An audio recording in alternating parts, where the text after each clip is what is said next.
খ নম্বৰ কুৱেশ্যনটো চোৱা। খ নম্বৰ 398ৰ পৰা 84 বিয়োগ কৰিব লাগে। তে এককৰ ঘৰত কি আছে 8, 8ৰ পৰা কিমান বিয়োগ কৰিবা 4। তো 8ৰ পৰা 4 বিয়োগ কৰিলে কিমান পাবা 8। আঙুলিৰে গন্তি কৰিব পাৰা, নহলে তোমালোকে এনেধৰণে আঁচ টানি ল'ব পাৰা 1 2 3 4 5 6 7 8। 8ৰ পৰা 1 2 3 4 4 কটা গ'ল, কিমান থাকিল 1 2 3 4। গতিকে এককৰ স্থানত কি হ'ব 4 হ'ব। দশকৰ স্থানত 9 আছে, 9ৰ পৰা 8 বিয়োগ কৰিলে কিমান হ'ব 9। দশকৰ পৰা 9 10ৰ পৰা 8 10 বিয়োগ হ'লে কিমান পাবা 1 10 পাবা। 3টো পোনে পোনে ইয়াত বহাই দিবা। তাৰপিছত গ নম্বৰটো চোৱা। 5ৰ পৰা 1 বিয়োগ কৰিব লাগে। 5ৰ পৰা 1 বিয়োগ কৰিলে কিমান পাবা 5ৰ পৰা 1 বিয়োগ কৰিলে 4। আৰু দশকৰ স্থানত 7 10 আছে, 7 10ৰ পৰা 14 বিয়োগ হ'লে কিমান পাবা 1 10। আৰু শতকৰ স্থানত কিমান আছে 9 শতক। শতকৰ স্থানত 9 শতক আছে, গতিকে ইয়াত বিয়োগ নাযায়। শতকৰ স্থানত 9 শতক আছে, গতিকে ই পোনে পোনে 9 শতকে বহিব, কাৰণ 9ৰ পৰা একো বিয়োগ যোৱা নাই। ঘ নম্বৰত চোৱা। ইয়াত এককৰ স্থানত কিমান আছে 8। 8ৰ পৰা কিমান বিয়োগ কৰিব লাগিব 4। তো 8ৰ পৰা 8ডাল আঁচৰ পৰা যদি 4ডাল আঁচ কাটি দিয়া হয় কিমান পাবা 4। ইয়াত 4 লিখিবা। দশক স্থানত কিমান আছে 9 10। 9 10ৰ পৰা 8 10 যদি বিয়োগ হয় কিমান পাবা 9 10ৰ পৰা 8 10 গ'ল, 9ডাল আঁচ টানি 8ডাল কাটি দিলে এডাল থাকিব, অৰ্থাৎ 1 10 পাবা। ইয়াত শতকৰ স্থানত 2 শতক আছে। 2 শতকৰ পৰা এটা শতক কমি গ'লে বিয়োগ হ'লে কেইটা শতক থাকিব 1 শতক থাকিব। গতিকে ইয়াৰ উত্তৰ 114। উঙ নম্বৰটো চোৱা। এককৰ স্থানত 7 আছে, 4 আছে। 7 অৰ্থাৎ এডাল, দুডাল, তিনিডাল, চাৰিডাল, পাঁচডাল, ছয়ডাল, 7ডাল। 7ডালৰ পৰা 1 2 3 4 কাটি দিলে কিমান থাকিব 1 2 3 3 থাকিব। আকৌ দশক 4 10ৰ পৰা 2 10 বিয়োগ হ'ব। 4টা 10ৰ পৰা 2টা 10 বিয়োগ হ'লে বা কমিলে 4ৰ পৰা 2 কমিলে কিমান হ'ব 2 হ'ব, 2 10। ইয়াত 6 আছে, 6ৰ পৰা 5 কমিলে বা বিয়োগ হ'লে কিমান হ'ব 6 শতকৰ পৰা 5 শতক কমি গ'ল। 6ৰ পৰা 5 কমি গ'লে কিমান 1 থাকিব, অৰ্থাৎ 1 শতক হ'ব। 88 নম্বৰ কুৱেশ্যনটো চোৱা। 88 নম্বৰ প্ৰশ্নটো চোৱা। এককৰ স্থানত কি আছে 6 আছে আৰু 3 আছে। 6ৰ পৰা বিয়োগ কৰিব লাগিব। 6ৰ পৰা কি বিয়োগ কৰিবা 3 বিয়োগ কৰিবা। 6 1ৰ পৰা 3 1, অৰ্থাৎ 6টাৰ পৰা 3 বিয়োগ, অৰ্থাৎ 6ৰ পৰা 3 বিয়োগ হ'লে কিমান হ'ব 3 হ'ব। এককৰ স্থানত 3। দশক স্থানত চোৱা 4 10ৰ পৰা 4 10 কমি গ'ল। 4 10ৰ পৰা 4 10 বিয়োগ হ'ল, তে কিমান পাবা 0, একো নাথাকিব। 4 10ৰ পৰা 4 10 গুচি গ'ল, তো একো নাই, মানে কি লিখিবা 0 লিখিবা। শতকৰ স্থানত কি আছে চোৱা 8 শতক। 8 শতকৰ পৰা যদি 5 শতক কমি যায় বা বিয়োগ হয়, তে কিমান পাবা 8ৰ পৰা 5 গ'ল, কিমান পাবা 3। 8ডালৰ পৰা 5ডাল কাটি দিবা, কিমান পাবা 3ডাল। গতিকে 3 শতক হ'ব, 3 শতক হ'ব। গতিকে ইয়াৰ উত্তৰটো হ'ল 303। ক নম্বৰ প্ৰশ্নটো চোৱা। চাহপাত চিঙাৰ বাবদ চামেলিৰ মাকে 570 টকা পালে। চামেলিৰ বাবে ৰঙা ফিতা, চোলা এটা আৰু মুড়িৰ লাড়ু কিনোতে খৰচ হ'ল 220 টকা। তেওঁৰ হাতত কিমান টকা জমা থাকিল? চাহপাত চিঙি কিমান টকা উপাৰ্জন কৰিলে চামেলিৰ মাকে 570 টকা, আৰু ৰঙা ফিতা, চোলা আৰু মুড়িৰ কাৰণে কিমান খৰচ কৰিলে 220 টকা। খৰচ কৰাৰ পাছত চামেলিৰ মাকৰ হাতত কিমান টকা জমা থাকিল?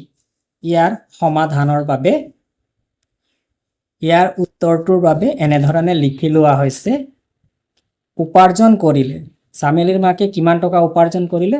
উপাৰ্জন কৰিলে বুলি লিখি লোৱা হৈছে। উপাৰ্জন কৰিলে 570 টকা আৰু খৰচ হ'ল খৰচ কিমান হ'ল খৰচ হ'ল অৰ্থাৎ বিয়োগ হ'ব কমিব 220 টকা উপাৰ্জন কৰিলে 570 টকা খৰচ হ'ল 220 টকা এতেকে হাতত জমা থাকিল ওলাবলৈ হলে কি কৰিব লাগিব বিয়োগ কৰিব লাগিব এতিয়া শূন্য এককৰ ঘৰত শূন্য আছে এককৰ ঘৰত শূন্য শূন্যৰ পৰা শূন্য বিয়োগ কৰিলে কিমান পাবা শূন্য পাবা দশক স্থানত কি আছে 7 আছে দশক স্থানত 2 7 দহৰ পৰা 2 দহ গলে কিমান দহ থাকিব 5 দহ থাকিব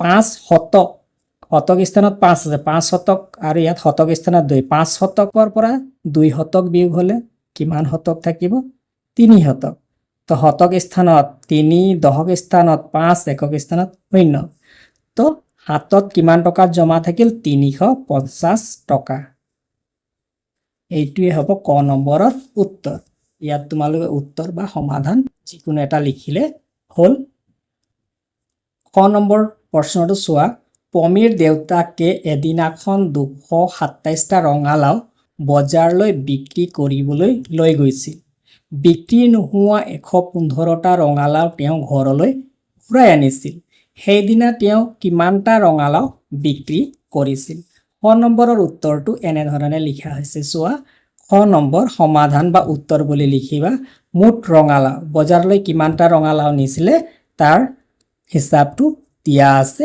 মুঠ ৰঙালাও 227টা ঘূৰাই আনিছিল ঘূৰাই অনাটো বিয়োগ কৰিব লাগিব তেতিয়াহে আমি বিক্ৰী কিমান কৰিছিল তাৰ হিচাপটো পাম গতিকে মুঠ ৰঙালাও প্ৰথম লিখি ললা তাৰপিছত ঘূৰাই আনিছিল 115টা এতেকে বিক্ৰী কৰিছিল বিক্ৰী কৰা সংখ্যাটো পাবলৈ হলে তোমালোকে কি কৰিবা 227ৰ পৰা 115 বিয়োগ কৰিবা তো 7 এককৰ স্থানত কিমান আছে 7ৰ পৰা 5 বিয়োগ কৰিলে কিমান পাবা 2 পাবা দশক স্থানত 2 আছে 2 দহৰ পৰা 1 দহ বিয়োগ হলে কিমান পাবা 1 দহ শতক স্থানত 2 শতক আছে 2 শতকৰ পৰা 1 শতক এটা কমি গলে কিমান হ'ব 1 শতক হ'ব গতিকে কিমানটা ৰঙালাও বিক্ৰী কৰিছিল তাৰ হিচাপটো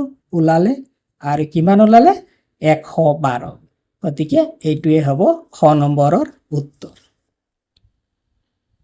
গ নম্বৰ প্ৰশ্নটো চোৱা বাগিচা এখনত 120টা ফুলৰ পুলি আছে বাগিচাখনত আৰু কিমানটা ফুলৰ পুলি ৰুলে মুঠ পুলিৰ সংখ্যা 150 হ'বগৈ নম্বৰৰ উত্তৰ বা সমাধান ৰুব লগা মুঠ পুলিৰ সংখ্যা 150 বা কিমানটা পুলি ৰুলে 150 হয় সেই সংখ্যাটো দিয়া আছে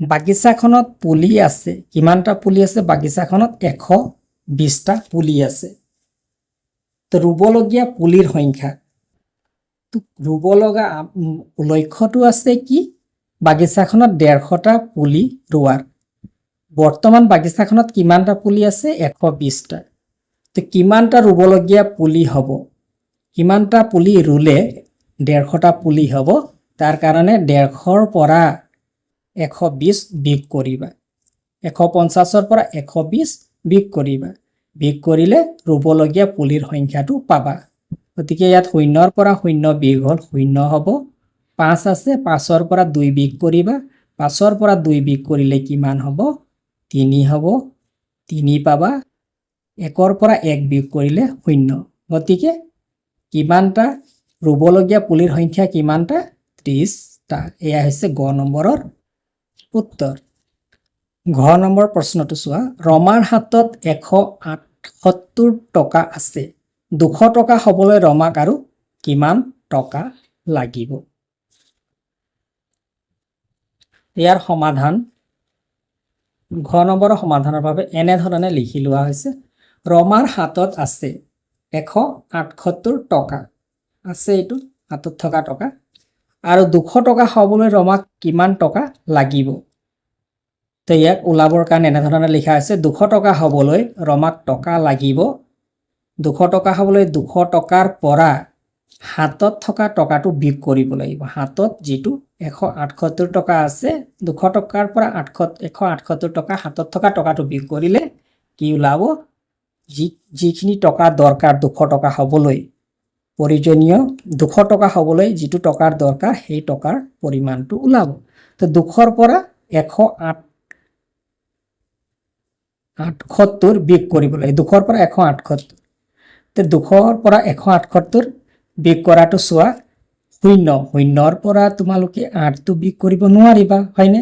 শূন্যৰ পৰা 8 না যায় বিয়োগ এটো সৰু সংখ্যা সৰুৰ পৰা ডাঙৰটো কেনেকৈ বিয়োগ কৰিব নোৱাৰিবা গতিকে এককত থকা শূন্যটো ধাৰ বিচাৰিব তো ধাৰ কৰ পৰা বিচাৰিব ই আহিব ইয়াৰ ওচৰত থকা দহকৰ ঘৰলৈ ধাৰ বিচাৰি দহকৰ ঘৰলৈ আহিব তো দহকৰ ঘৰত দেখিছে দহকৰ ঘৰতো একো নাই শূন্য আছে গতিকে দহকৰ ঘৰৰ পৰাও ই ধাৰ নাপায় গতিকে দহকৰ ঘৰৰ পৰা আকৌ কলৈ আহিব শতকৰ ঘৰলৈ আহিব দহকৰ ঘৰৰ পৰা শতকৰ ঘৰলৈ আহিলে শতকৰ ঘৰৰ পৰা ধাৰ ল'ব লাগিব শতকৰ ঘৰত আছে কিমান আছে 2 আছে তো 2 ৰ পৰা 2 আছে মানে 2 শতক স্থানটো শতক হয় 2 শতক আছে তো ইয়াৰ পৰা 1 এটা ধাৰ লোৱা মানে 1 শতক অৰ্থাৎ 100 ধাৰ লোৱা বুজায় তো ইয়াত 2 শতক আছে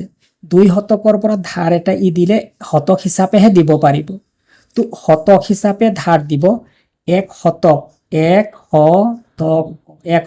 অৰ্থাৎ 100 টো 1 শতক হিচাপে ধাৰ দিব 1 শতকত কিমানটা 10 আছে 1 শতকত বা 100ত কিমানটা 10 আছে 10টা 10 আছে তো ইয়াৰ পৰা 1 এটা ধাৰ ল'ব কোনে ল'ব 10কে ল'ব প্ৰথমতে তো ইয়াত 1 এটা ধাৰ লোৱা অৰ্থাৎ 1 ধাৰ লোৱা মানে কি 1 শতক ধাৰ লোৱা বুজায় 1 শতক ধাৰ লোৱা বুজায় 1 শতক ধাৰ লোৱা মানে কি শতকক যদি দহকৰ স্থানত আহে তেতিয়া কিমান 10 হ'ব 10 দহকৰ স্থানত তো সেইভাবে 1 শতক এটা দহক স্থানত আহিলে 10 কিয় লিখো আমি কাৰণ 1 শতকে 100 হে আহিছে ইয়ালৈ আৰু 100 হিচাপে আমি ইয়াত লিখিব নোৱাৰিম যেহেতু দহকৰ স্থানত 100 টো কেনে ধৰণে লিখা হয়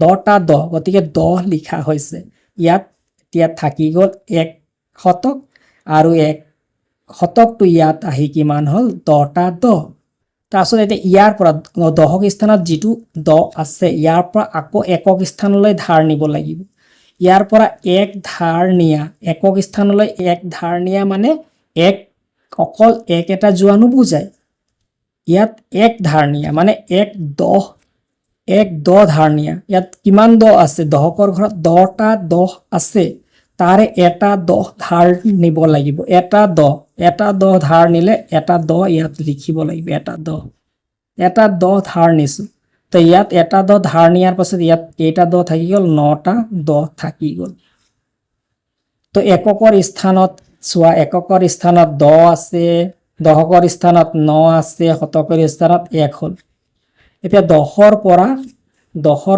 8 বিয়োগ হ'ব 10ৰ পৰা 8 বিয়োগ হ'লে কিমান পাবা 2 9ৰ পৰা 7 বিয়োগ হ'ব 9ৰ পৰা 7 বিয়োগ হ'লে 2 হ'ব আৰু ইয়াত এককৰ স্থানত 1 শতক আৰু ইয়াত 1 শতক 1ৰ পৰা 1 বিয়োগ হ'লে 0 গতিকে ইয়াৰ উত্তৰটো কিমান পালা 22 টকা অৰ্থাৎ 22 টকা